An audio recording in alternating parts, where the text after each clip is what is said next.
Waktu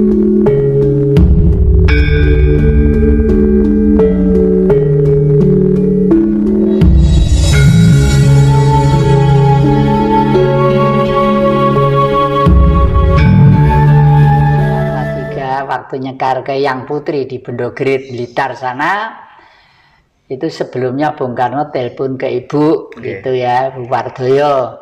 Karena saya sejak kecil, saya dan adik saya nomor 5 itu diambil anak pungut oleh beliau.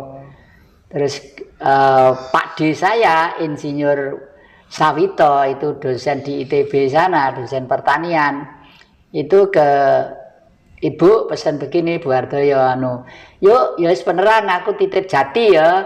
Jati iki dadekno wong gitu, iku dalang pinter, nari pinter ngono lah. Kebetulan saya masih muda itu kan ya rada resik, rupane rada ganteng gitu ya. Jarine wong-wong. Jarine cewek-cewek nih.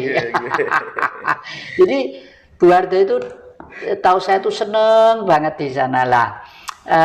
Sampai kalau ibu itu sendirian, Pak Wardoyo lagi kundur ke Solo, itu ibu itu satu kamar tuh yang nunggu tidur tuh saya sambil cerita gitu.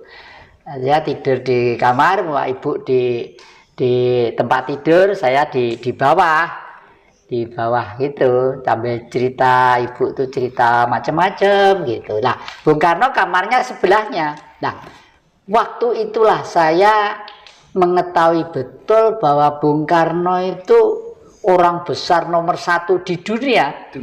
Tapi pribadi, perasaan dan pikirannya itu betul-betul nol total.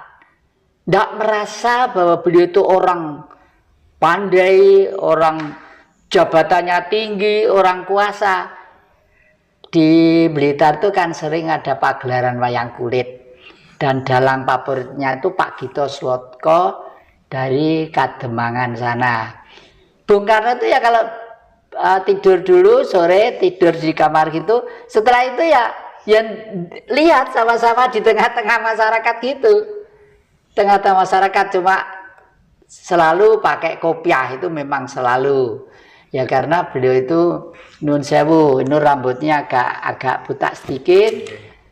Jadi nah dari sinilah saya betul-betul memahami. Oleh karena itu akhir-akhir ini saya lagi mencoba menulis buku yang sedang saya kerjakan.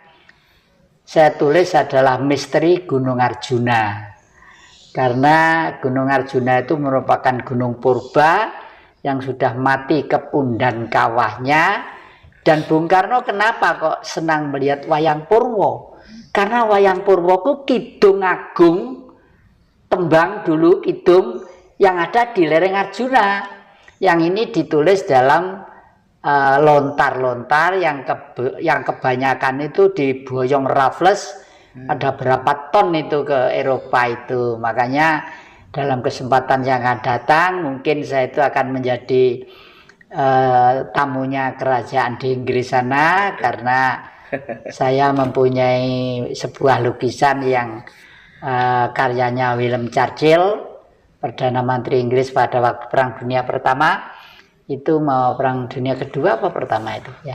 Itu mau saya kembalikan ke sana. Kalau saya jual itu mungkin nilainya tinggi. Tapi saya tidak materialistis, saya lebih baik saya kembalikan ke sana sebagai ucapan terima kasih. Di samping si nakalnya si Raffles memboyong lontar-lontar yang jumlahnya berapa ton ke Eropa itu, ya untung diselamatkan Raffles. Kalau enggak di sini ya mungkin wes tuh rombeng disuwei enggak karu-karuan. Karena bangsa kita itu mungkin inilah yang dikatakan gila-gilo Cina Londo Gari sak judo, wong Jawa garis separuh. Itu mungkin sekarang ini Jawa Jawa, Cina ra Cina, Londo ra Londo, jadi separuh mogol maga. Nah ini ya, sebenarnya tanggal 20 itu hanya terjadi, biasanya itu hanya 100 tahun sekali peristiwa angka 20 jejer-jejer itu. Oleh karena itu ini jangan-jangan merupakan satu bacaan buat manusia.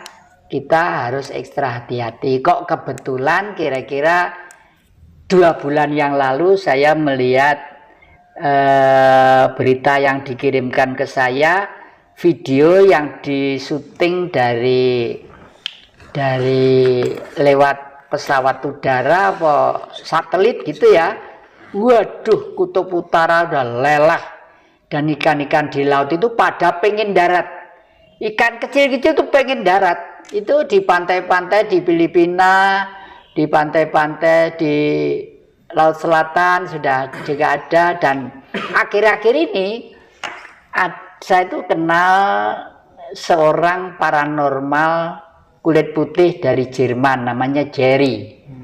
Itu beliau bilang begini, beliau sekarang berada di daerah pantai selatan karena beliau pengen menyelamatkan rakyat di pantai selatan.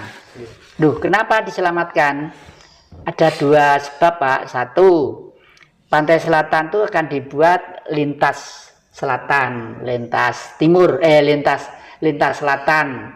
Jadi di sana akan menjadi daerah yang ramai. Saya tidak ingin rakyat Indonesia itu nanti terus-menerus menderita karena belum ada orang-orang yang memperhatikan dan kebahagiaannya sampai dia itu hidup di tengah-tengah kampung, mengantisipasi, ngajak nanti kalau ada apa-apa tolong siap-siap gini gitu ya. Dan kemarin ngomong-ngomongan seharian dengan saya di Sumberawan sana, saya kenalnya di Sumberawan. Lalu dia sekarang pamit ke saya, mampir di rumah saya sini, lalu ke Laut Selatan, malah minta dibukakan tarot juga. Dia seneng tarot, seneng banget saya ceritakan tentang tarot. Dan dia itu anehnya bilang apa? Indonesia nanti, Romo, kalau bilang saya enggak tahu siapa yang muri ngundang saya Romo, di Indonesia nanti itu akan menjadi baik kembali kalau sudah dipimpin oleh seorang raja gitu. Lah rajanya siapa dan dari mana? Wah, itu alam nanti yang menentukan, alam. Hanya kelihatannya bangsa Indonesia harus mengalami suatu peristiwa yang agak menyusahkan. Saya salaman dengan saya, jabatan tangan gitu. Karena apa? Saya di dalam buku sudah menulis Indonesia nanti akan melampaui peristiwa di mana manusia itu akan mengalami peristiwa sakit terhimpit sampai ke langit. Baru nanti kembali sadar bahwa kita hidup di surga, harus memelihara surga dengan fokus madep, mantap, mengharap, mangudi merengalah la ilaha illallah. Nah, leluhur adalah peninggalan bumi yang namanya Indonesia ini, bukan leluhur bangsa lain. Seperti itu. Oke. Apa yang kira-kira bisa oleh adik-adik ini? Kalau yang banyak yang bicara tentang yang jadi, banyak yang memperingatkan masyarakat harus lebih berhati-hati karena potensi bencana dan lain sebagainya yang tidak bisa dihindari. Itu pandangan panjenengan seperti apa yang? Jadi karena manusia hidup bermasyarakat, bergaul dan berkumpul, kita harus bersikukuh tetap menjaga negara Pancasila. Tapi Pancasila itu suatu ideologi dasar. Jadi bangunannya harus ada. Kalau bangunan udah harus jelas. Ini genteng, sirap, gelombang. Ini sokonya, yang gurunya yang mana harus jelas ya. Oleh karena itu kita harus menengok sejarah perkembangan bangsa ini. Bangsa ini sejak tahun 74 itu sudah tidak pernah melaksanakan Pancasila dengan baik.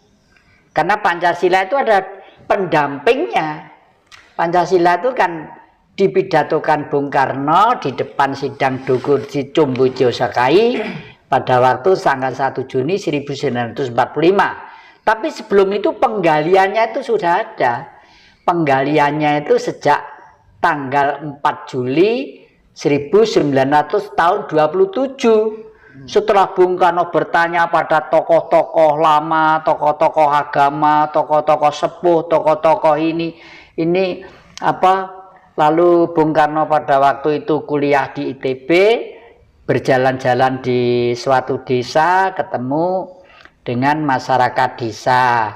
Di sana ditanya, ada orang tuh kerja nyangkul di sawah, kerja keras, peluhnya itu diluweran, kena terik matahari, ndak pernah susah, ndak pernah masih kerja keras terus, tapi hidupnya kok miskin. Ditanya namanya Marhen. Nah, itulah sejarahnya. Jadi Marhen itu ternyata adalah bukan ideologi, nama orang yang kerja keras, pantang menyerah, punya tanah yang subur, punya kekayaan, tapi kok miskin. Apa yang buat miskin? Sistemnya. Oleh karena itu Bung Karno tidak pernah membenci kepada manusia, itu tidak pernah. Membenci Barat pun Bung Karno sebenarnya juga tidak pernah. Membenci Cina juga tidak pernah, membenci Arab juga tidak pernah. Justru Bung Karno mengakomodir semua itu dalam suatu wawasan yang dipidatokan di PBB ya, sekitar tahun 60 itu, The Five Principles of Indonesia, Belief of God, Nationalism, Humanity, Democratic, dan Social Justice. Jadi ketuhanan yang Maha Esa, kebangsaan, kemanusiaan, kerakyatan, dan keadilan sosial. Jadi, nah ini adalah pendampingnya Pancasila. Kalau Pancasila tidak didampingi lah, Marhen orangnya, Marhenisme ajarannya, ya, Marhenis manusianya yang berjuang untuk orang-orang yang miskin tadi itu. Nah, kalau tidak didampingi itu, ya Pancasila tetap abstrak saja. Buktinya apa? Tahun 74 Pancasila itu dirubah. Yang rubah juga pinter Orde Baru itu.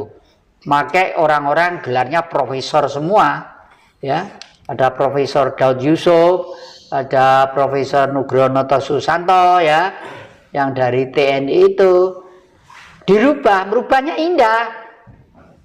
Tapi masih seakan-akan tidak bertentangan dengan Pancasila. Tapi sebenarnya motivasi perubahan itu adalah menghapus Marhenisme tadi itu.